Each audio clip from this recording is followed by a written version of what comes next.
اب مجھے صرف روح چاہیے، روح نور، مجھے روح نور ہر قیمت پہ چاہیے۔ سن لو اقصیٰ، تم نے اس کی تصویر مجھے بھیجی تھی، تمہیں بھیجنے سے پہلے یاد رکھنا چاہیے تھا کہ اگر اس لڑکی پر شیخ کا دل آ گیا تو کسی بھی طرح اسے حاصل کر لے گا، اس لڑکی کے گھر والے مانے یا نہ مانے، لیکن اب وہ لڑکی مجھے چاہیے۔ تمہارے پاس 24 گھنٹے کا وقت ہے، ان 24 گھنٹوں میں اگر تم نے ان لوگوں کو نکاح کے لیے تیار نہ کیا تو میں تمہارا وہ حال کروں گا جو تم نے کبھی خواب میں بھی نہ سوچا ہوگا۔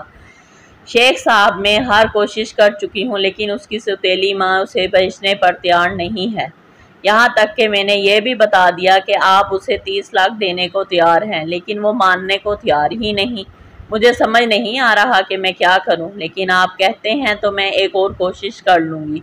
اگر 30 لاکھ پر نہیں مانتے تو پھر انہیں 40 پہ مناؤں، اور اگر پھر بھی نہیں مانتی تو میرے لوگ اسے اٹھا لائیں گے۔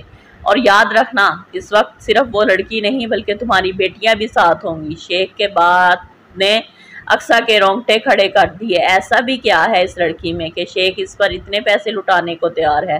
ہمیں تو کبھی اتنی اچھی نہیں لگی، مانا بہت خوبصورت ہے، لیکن شیخ نے اس سے پہلے بھی تو بہت خوبصورتی دیکھی ہوگی۔ مجھے وہ لڑکی چاہیے، کسی قیمت پر بھی۔ جس سے میں نے اسے دیکھا ہے میرا دل کسی کام پہ نہیں لگ رہا۔ اب جب تک میں اس لڑکی کو حاصل نہ کر لوں تب تک سکون سے نہیں بیٹھوں گا۔ شیخ دھاڑتے ہوئے بول رہا تھا جبکہ اس سے کوسوں دور کھڑی اقصیٰ تھر تھر کانپ رہی تھی۔ شیخ صاحب، میں آخری کوشش کرتی ہوں، ہو سکتا ہے اس بار وہ مان جائے۔ آپ مہربانی کر کے میری بیٹیوں کو کچھ مت کیجیے گا، میں اسے منا لوں گی۔ کیا ضرورت پڑی تھی مجھے بھی روح کی فوٹو اتنی جلدی بھیجنے کی؟ یہ شیخ تو بالکل پاگل ہو گیا ہے۔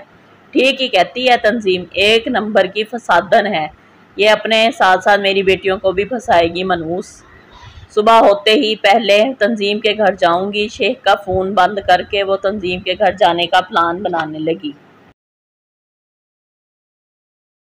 میرا ایسی پارٹیز میں جانا ضروری نہیں، تم لوگ جاؤ، وہ سامنے کھڑے خضر سے کہہ رہا تھا جو اسے کتنی دیر سے پارٹی پر جانے کے لیے منا رہا تھا۔ جانا ضروری ہے ڈیول، ان لوگوں نے اتنا اصرار کر کے بلایا ہے، اور ساتھ میں تمہیں یہ بھی بتا دوں کہ ان لوگوں کو تم سے بہت ضروری کام ہے جو تمہارے علاوہ اور کوئی نہیں کر سکتا تھا۔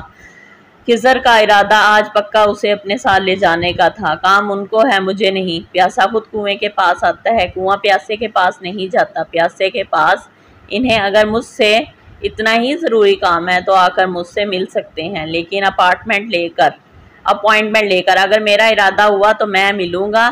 اب تم لوگ یہاں سے جا سکتے ہو۔ ڈیول ڈارلنگ، چلتے ہی ہیں نا، ہم تھوڑی دیر انجوائے کریں گے۔ لیلا اپنے تنگ چست لباس میں چلتی ہوئی اس کے قریب آئی اور اس کے گلے میں باہیں ڈالتے ہوئے بولی، میں تمہیں کتنی بار کہہ چکی ہوں لیلا، اپنے لیمٹس میں رہا کرو، یہ نہ ہو کہ میں تمہیں اٹھا کے ایک بار پھر سے وہیں پھینک آؤں جہاں سے اٹھا کے لایا تھا۔ ویسے بھی تمہارے ہونے یا نہ ہونے سے مجھے کوئی فرق نہیں پڑتا۔ وہ اس کی آنکھوں میں دیکھتی ہوئی بہت کچھ جتلا رہی تھی، جانتی ہو تمہیں کوئی فرق نہیں پڑتا لیکن مجھے تو پڑتا ہے، اور یقین کرو بس ایک بار مجھے اپنی خدمت کا موقع دو، تمہیں بھی فرق پڑنے لگے گا۔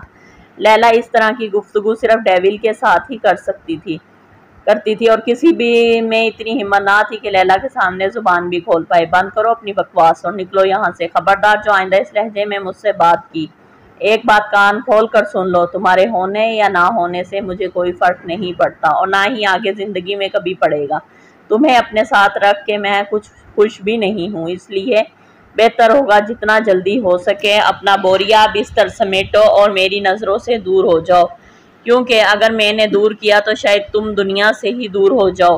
ایک جھٹکے سے اسے خود سے دور کرتے ہوئے کہا، میں تم سے پیار کرتی ہوں ڈیول، بہت پیار۔ تمہیں ایک دن نہ دیکھوں تو ایسا لگتا ہے جیسے میری سانسیں گھٹ رہی ہوں، اور تم کہتے ہو کہ تمہیں چھوڑ کے چلی جاؤں۔ نہیں جا سکتی ڈیول، میں تم سے دور نہیں جا سکتی، بہت بہت پیار کرتی ہوں تم سے، اور مجھے یقین ہے کہ ایک دن تم بھی مجھ سے پیار کرو گے، اس نے روندی ہوئی آواز میں کہا۔ خضر کو برا لگا، لیکن جس کے لیے وہ یہ سب کچھ بول رہی تھی اس کے تو کان پہ جوں بھی نہ رنگی۔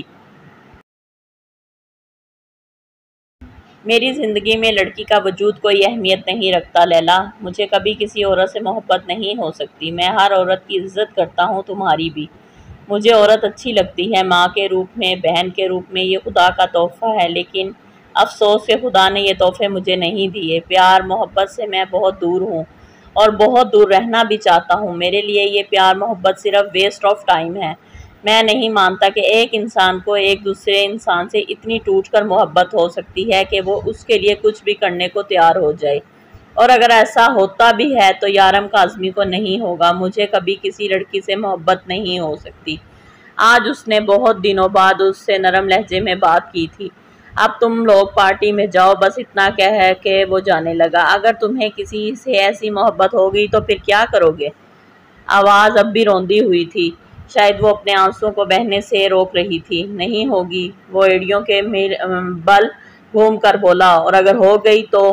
اس نے پھر وہی سوال کیا۔ کہا نا نہیں ہوگی، وہ پھر سے جانے لگا۔ اگر ہو گئی تو؟ وہ ٹوٹی بکھری حالت میں بولی، تو میں خود اسے اپنے ہاتھوں سے مار دوں گا۔ اس بار وہ اتنے زور سے چلایا تھا کہ پورے ہال میں اس کی آواز کے بعد سناٹا پھیل گیا، اور وہ لمبے لمبے ڈھک بھرتا وہ ہال سے نکل گیا۔ تنظیم 5ویں بار اٹھ کر الماری کے پاس آئی تھی اور الماری کھول کر دیکھا تو وہ پیسوں سے بھرا لفافہ ابھی بھی وہیں پر موجود تھا۔ نہ جانے کس سے کیا ڈر تھا کہ بار بار اٹھ کر ان پیسوں کو دیکھتی اور پھر ایک نظر زمین پر سوئی روح کو دیکھتی۔ وہ اسے ہر روز مارتی پیٹتی گالیاں دیتی، لیکن اس کے بارے میں کبھی اتنا غلط نہ سوچا تھا جتنا غلط اقصیٰ نے سوچ لیا۔ وہ کبھی کسی سے بیچنے کا نہیں سوچ سکتی تھی۔ ان کے گھر کے حالات اتنے تنگ تھے کہ 2 وقت کا کھانا بھی مشکل سے نصیب ہوتا۔ نور کا باپ ایک سرکاری بینک میں چھوٹے عہدے کا آفیسر تھا۔ اس کی پینشن آج بھی آتی تھی، لیکن اس سے گھر کا گزارا کرنا مشکل تھا اور 3 بیٹیوں کی شادی تو ناممکن تھی۔ ایسے میں اسے گولڈن چانس مل رہا تھا اپنی بیٹیوں کی زندگی سنوارنے کا، بلکہ اچھے سے اچھے طریقے سے شادی کرنے کا۔ لیکن ان سب کے لیے اسے روح کی قربانی دینی تھی۔ اپنی 3 بیٹیوں کی محبت میں یہ مشکل تو تھا، وہ تو ویسے بھی اس کے سر پر تھوپی گئی تھی۔ وہ کوئی اس سے محبت تو نہیں کرتی تھی، نہ ہی وہ اس کی اولاد تھی، وہ تو ایک دھوکے کا نتیجہ تھی جو اس کے شوہر نے دیا تھا۔ وہ کیوں اتنی فکر کرتی؟ اس کی روح تو منحوس تھی جس نے اس کی بیٹی رانیہ کی دوبارہ شادی تڑوا دی۔ اسے نفرت تھی اس سے، پھر کیوں سوچتی اسی کے بارے میں؟ وہ نہیں تھی وہ اس کی بیٹی، وہ اگر بیٹی تھی بھی تو ستیلی۔ اسے اپنی سگی بیٹیوں کے بارے میں سوچنا تھا۔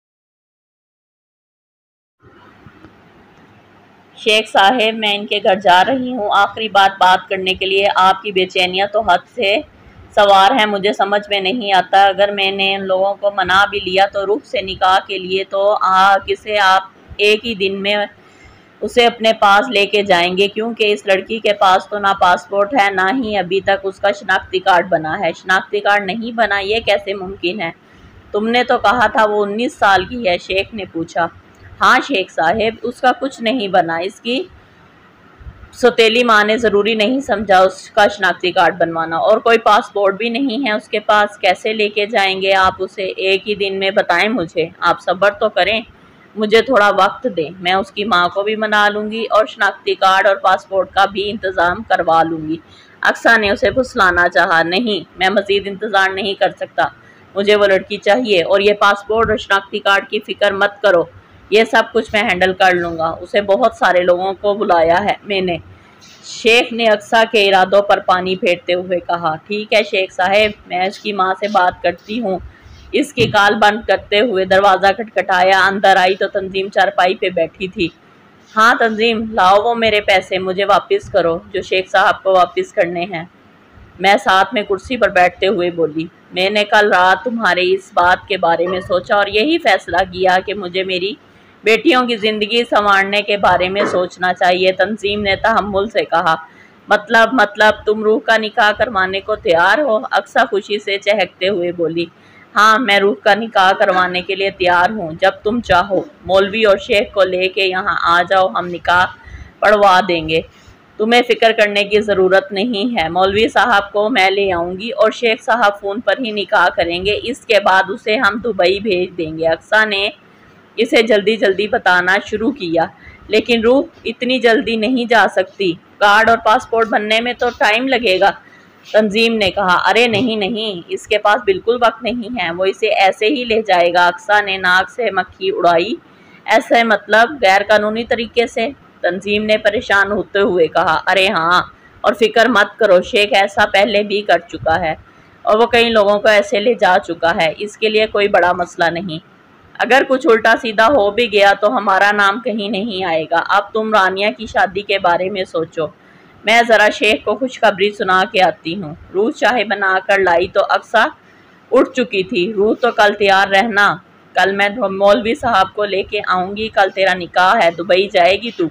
دبئی؟ اقصیٰ روح کے سر پر دھماکہ کرتی جلدی سے گیٹ سے باہر نکل گئی، جبکہ وہ بے یقینی سے اپنی ماں کے چہرے کو دیکھ رہی تھی جو نظریں جھکائے زمین پر گاڑے ہوئے تھی۔